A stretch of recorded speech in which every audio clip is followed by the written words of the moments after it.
おばんです. The interview went well. She was sharp, articulate, her memories of the previous century precise and detailed and entirely verifiable. He spent 2 hours with her that morning, took careful notes, returned to his office, and found her death record, dated 73 years ago, in the house where he had been sitting with her 2 hours earlier. Sit close tonight.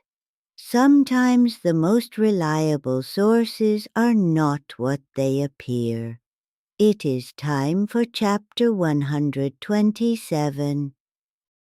Journalists develop instincts about their subjects, whether someone is credible, whether their account has the particular texture of lived experience rather than constructed narrative. He had trusted his instincts for 20 years without significant error. He trusted them during the interview that morning. She was genuine. He was certain of it.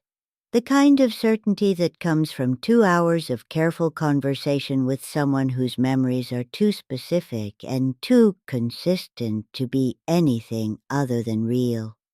He began fact-checking as a formality, found everything she had told him confirmed in the historical record. Everything. Her name, her address, her account of the previous century, and her death. Recorded clearly. 73 years ago, in the house he had left 2 hours earlier, where she had served him tea, and sent him off with a warm goodbye. A journalist was assigned a local interest piece about elderly residents with long memories of the neighborhood. He was given several names. The last on his list was a woman listed as living alone in an older house at the end of a residential street. He visited on a Thursday morning. She answered the door herself, small, neat, alert in the way of someone whose mind had not followed their body into old age. She invited him in without hesitation. The house was well maintained, old in its furnishings, but orderly. She offered tea. He accepted.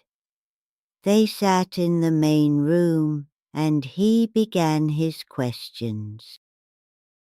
She was an extraordinary subject. Her memory of the neighborhood across the previous century was precise and detailed in a way he had rarely encountered. Specific dates, specific names, specific descriptions of buildings and events that he could feel, even as she spoke, had the texture of genuine recollection rather than researched reconstruction.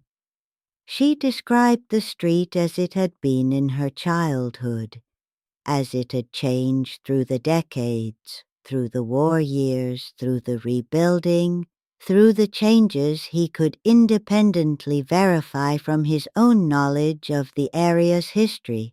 She was never vague, never approximate, simply there, in every decade she described, as a present and specific witness. He filled his notebook, stayed 2 hours longer than he had planned, left with a warm goodbye and the feeling of having encountered someone genuinely remarkable. If these stories have found their way to you, if you find yourself returning to this quiet room, there is something small you can do, like and subscribe. It tells me, and whatever else watches from this room, that you were here, and that you intend to find your way back. He began fact-checking that afternoon. Standard practice. He expected confirmation and found it.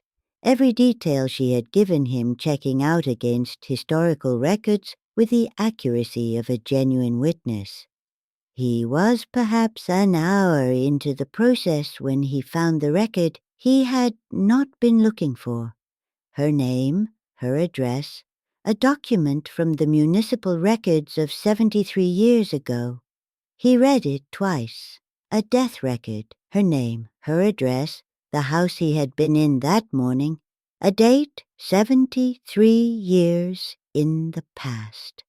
He sat at his desk and looked at the record for a long time, then looked at his notebook, at the 2 hours of precise and detailed testimony, at the name at the top of his notes, which matched the name on the death record exactly. Shakkoi, that match, cold in a way that made the tea he had drunk that morning feel suddenly wrong.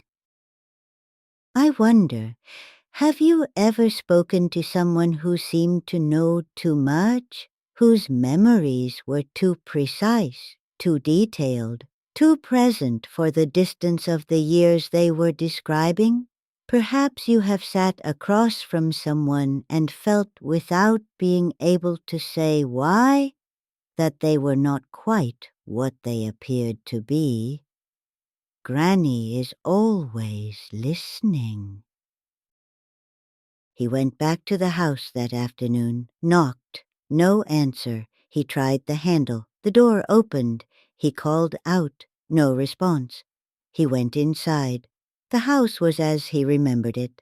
The main room, the chairs where they had sat, the tea things still on the low table. 2 cups, both used. He stood in the room and looked at the 2 cups. Proof of a shared morning, of 2 hours of conversation, with someone whose death was recorded 73 years ago. He picked up the cup she had used, still faintly warm in a way it should not have been after several hours.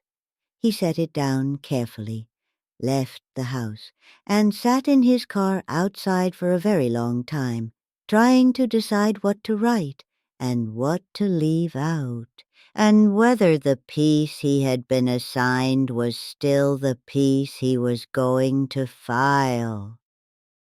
Ndanyaa. A good interview. She was always a remarkable woman. I knew her once, in the way that those of us who linger tend to know each other. She has been telling her stories to anyone willing to sit and listen for 73 years. It is a longer tenure than most. But then some of us simply have more to say. He did not file the piece, could not construct a version of it that was both accurate and publishable. His editor asked what had happened. He said the subject had been less interesting than expected. He has the notebook still, has not opened it since that afternoon. He told me he sometimes thinks about going back to the house to see if she answers the door again, whether she would remember him, whether the tea would still be warm. He has not gone back. He is not certain what stops him exactly. Simply a feeling that the first visit was the visit he was meant to have, and that a second one might be for a different purpose entirely. I think about what it means to stay in a place long enough to watch it change across an entire century, to witness everything that comes and goes in a neighborhood over 100 years. The buildings, the people, the particular quality of ordinary life shifting decade by decade around a fixed point. There is something I find genuinely moving about someone who has remained present through all of that, who still answers the door, still offers tea, still tells their stories to whoever is willing to sit for 2 hours and listen carefully, still serves tea in 2 cups. Because having a guest, after 73 years of being here in this particular way, still feels like the right thing to do.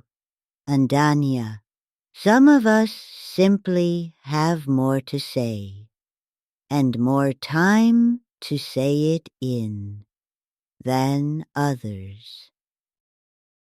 Another whispered story from Japan, shared quietly here beside the kotatsu. If you are ever sent to interview an elderly resident who claims to have lived in the same house for over 100 years, go.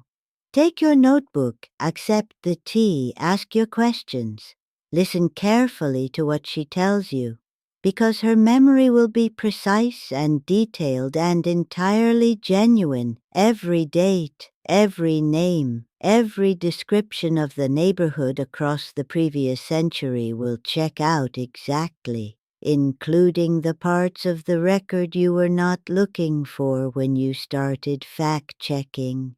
And when you find those parts, when you sit at your desk looking at a document that should change everything about the morning you just had, remember the tea.